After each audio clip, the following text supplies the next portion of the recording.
Le commissaire du gouvernement, Ange Kaissi, s'est récemment rendu à Agnibillik-Rou dans l'est du pays où il a surpris des agents des forces de l'ordre en plein racket, avec des billets verts, 5000 F, et rouges, 1000 F. Le commissaire du gouvernement, Ange Kaissi, est vraiment déterminé à lutter contre le racket sous toutes ses formes. Monté récemment à bord d'un Gbaka pour traquer les agents racketteurs à l'ouest et au sud-ouest du pays, il a changé de stratégie lorsqu'il a pris la route de l'est, en direction d'Agnibillik-Rou.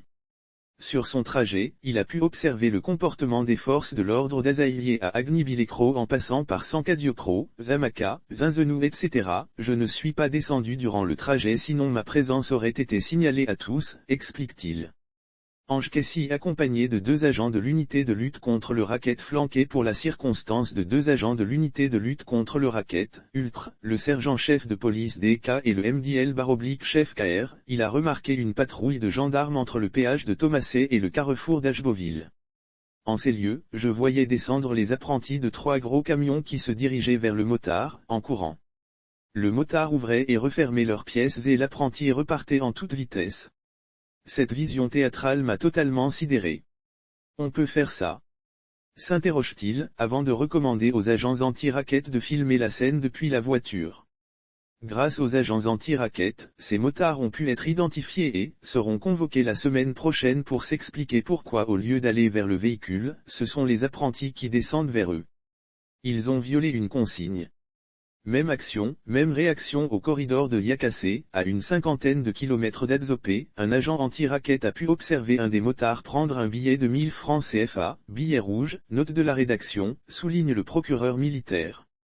Arrivé au niveau du célébrissime corridor d'Agnibillik-Rou, réputé infranchissable sans payer de l'argent, un corridor où les agents seraient sans pitié pour les usagers, il a surpris le chef de poste qui était en train de faire arrêter les véhicules alors qu'il n'avait aucun carnet de verbalisation.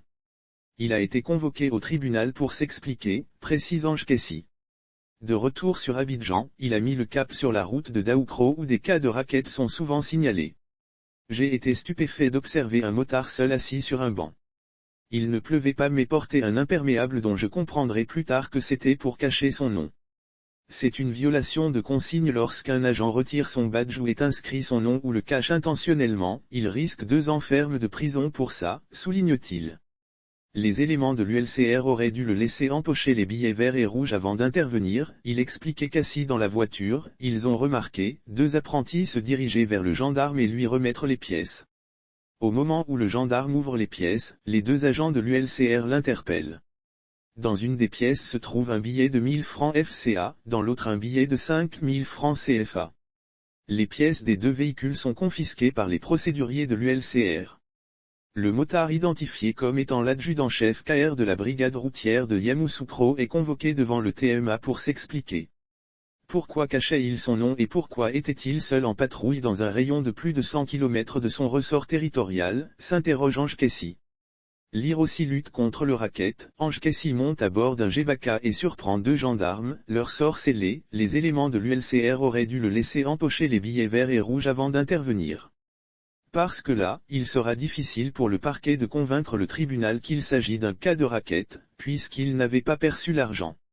Les agents ULCR sont allés trop vite, mais n'empêche que les 2 faits indiqués plus haut déjà constituent une violation de consigne donc un délit et ce motard qui a été convoqué au tribunal militaire d'Abidjan encourt 2 ans de prison, art 559 du code pénal, précise-t-il.